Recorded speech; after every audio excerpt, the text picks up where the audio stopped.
Ever questioned the origin of idioms? These curious phrases sprinkled throughout our language often seem like riddles wrapped in mysteries. They can appear nonsensical when taken literally, yet they carry a world of meaning. Idioms are more than just phrases, they're a fascinating aspect of language reflecting cultural nuances and historical anecdotes. They're not always about making sense, but about conveying a message that's universally understood among speakers of the language. Idioms, they spice up our language, don't they? Let's dive into the world of literal idioms first. These are the peculiar phrases that say exactly what they mean. Take barking up the wrong tree, for instance. When you're accusing the wrong person or pursuing the wrong course, you're essentially, well, barking up the wrong tree, or how about kick the bucket? A rather morbid way to say someone has died, don't you think? Literal idioms, they're the quirkiest way we humans choose to express ourselves.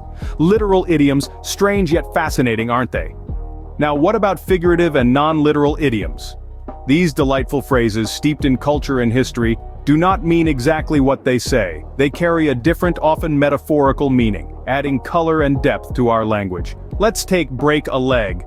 No, this isn't a call for physical harm, rather a light-hearted way to wish someone good luck, particularly before a performance. Originating in the world of theater, it's thought to stem from superstitions about wishing someone luck directly might actually bring bad luck. Or how about a piece of cake? You might think we're talking about a delicious dessert, but this idiom is actually used to describe something that's very easy to do. It's a fun expression that adds a little sweetness to our everyday language. So, next time when you're navigating the English language, don't be surprised if you're asked to bite the bullet, or let the cat out of the bag. These are just figurative idioms, adding a splash of creativity to our conversations. Figurative idioms, they certainly paint a picture, don't they? We've come to proverbial and regional idioms. Proverbial idioms are fascinating. They're idioms that double as proverbs, wise sayings that offer advice or pearls of wisdom. Let's take kill two birds with one stone as an example. It doesn't literally mean to go out and start throwing stones at birds. Instead, it advises us to be efficient, to accomplish two tasks with a single action.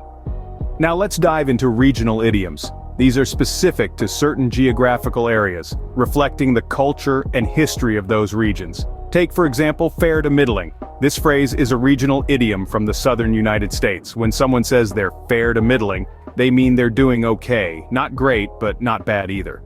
Proverbial and regional idioms are like the secret spices in the stew of language. They add depth, color, and a unique flavor, making our conversations more interesting and engaging.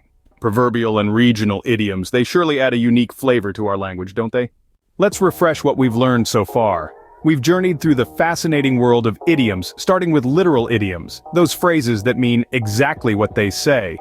Moving on to figurative and non-literal idioms, we saw how they convey meanings beyond their literal words. We delved into proverbial idioms, rooted in age-old wisdom, and finally regional idioms, unique to specific locales. Each type adds richness and depth to our language. So next time you use an idiom, you'll know there's more to it than meets the eye. Stay curious.